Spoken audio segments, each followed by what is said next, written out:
Hey there, fight fans. In today's video, the much anticipated UFC 305 is now over, and fans were treated to numerous thrilling matches.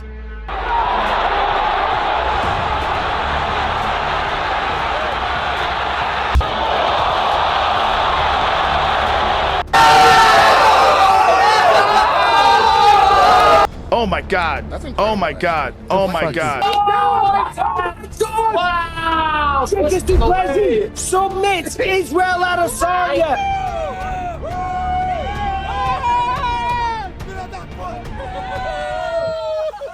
However, the pinnacle of the evening was without a doubt the main event showdown between Dricus Du Plessis and Israel Adesanya. I told you I manifested this. I manifested this. Let's get it. I made it. Let's get it. I didn't think this far. I didn't manifest this. Du Plessis, well, he remains king on the throne, and he does now have a few options. Strickland, Alex Pereira. However, many fans are starting to grow frustrated with Alex Pereira's callouts, as he seems to be challenging everyone except Magomed Ankalaev. So stay tuned as we uncover all of these events and more from a night full of drama and excitement in the world of the UFC.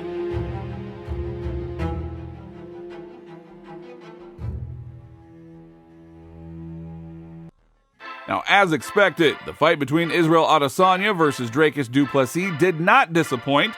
Both fighters gave it their best, delivering a thrilling bout that fans, well, they're going to remember for quite a while. Now, inside the octagon, the spectacle began almost immediately, with both fighters quickly showcasing their championship caliber. Adesanya worked masterfully in the stand-up, delivering sharp, quick strikes that kept the audience on the edge of their seats. His footwork and timing were on full display, making it clear why he is considered one of the best strikers ever. And on the other hand, Du Plessis, while appearing slightly slower, used his power to great effect. The sweeping hooks, though not quite as frequent, they did find their mark, reminding everyone of the knockout power that he possesses. The tension was palpable as each fighter looked for an opening with every exchange, bringing the crowd to a roar. The fight took a significant turn in the second round when Du Plessis successfully caught Adesanya with a takedown, bringing the action to the mat. However, this effort came at a cost. The extended ground battle visibly drained Du Plessis, leaving him fatigued as the round progressed, and setting the stage for an even more intense showdown in the later rounds. Now, having absorbed numerous body shots throughout the fight, Du Plessis began to show signs of fatigue. His energy was visibly waning. The pace and intensity of the fight started to shift decisively into Israel Adesanya's favor. Now, Adesanya's striking, well, it was crisp and relentless, and Du Plessis struggled to keep up. Every attempt by Du Plessis to close the distance and initiate a grappling exchange was expertly thwarted by Adesanya, who maintained his composure and control throughout the rounds. Despite Du Plessis' determination and heart, it was clear that Adesanya's superior conditioning and technique were beginning to take over. So it seemed that Israel Adesanya had finally turned the tide of the fight. However, in a moment of overconfidence, Adesanya let his guard down. Believing that he had the fight under control, Adesanya made a bold move at 1 minute 40 seconds of the fourth round, challenging Dricus Du Plessis to engage in a Max Holloway-style stand-and-bang exchange. Now, this moment of overconfidence, it proved costly. In a surprising turn, Du Plessis responded with a quick double combination that caught Adesanya off guard, sending him crashing to the canvas. And then what followed was a shocking end to the fight. Adesanya, for the first time in his professional career, was forced to submit to a choke.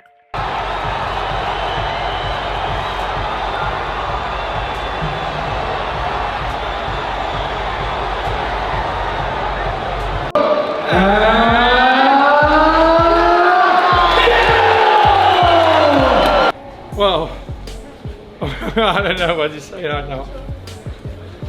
I can't cry right now because I made fun of him for crying at the presser, so Cowboys don't cry. I can walk for now, you know how what adrenaline does, but I mean, what a warrior. I went out there to prove a point that I wasn't grappling, I wasn't going out there to wrestle and grapple like Israel Adesanya.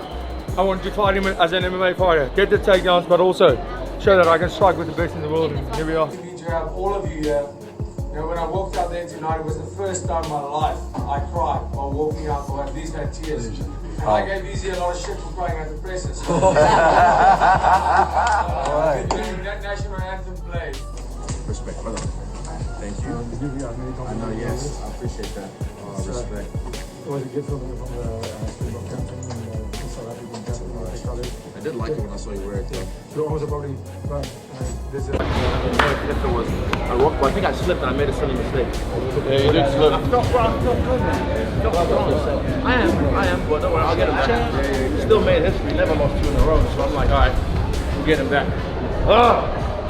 Now, it is tempting to write off Adesanya now. He's 35 years old. He's facing his first ever back-to-back loss, having squandered another golden opportunity to reclaim his title.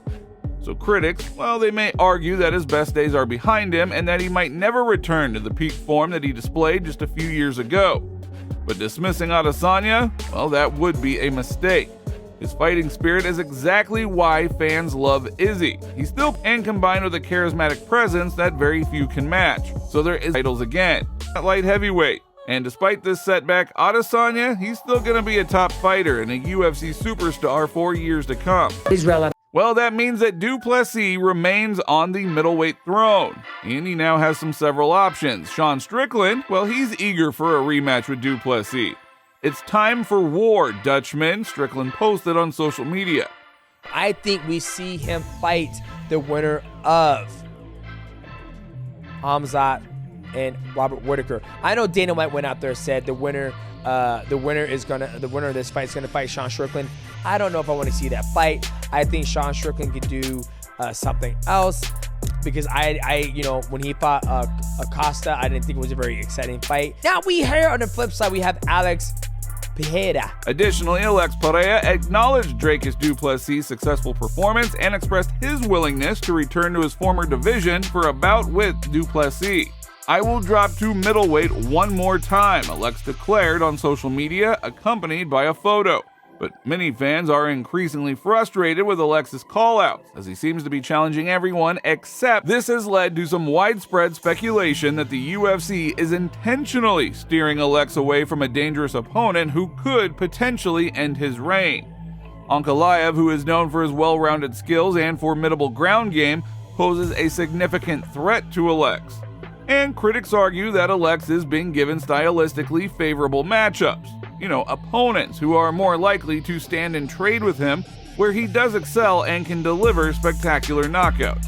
Now again, there can be no questions about him. They put opponents in front of him, he knocks them out. Pretty much everyone is happy with those fights, but maybe not the matchmaking. So what do you personally think about all of this? Leave your thoughts down in the comments below. That is all for today. If you liked the video, don't forget to like and subscribe to the channel because it is very important to us. And thank you all in advance.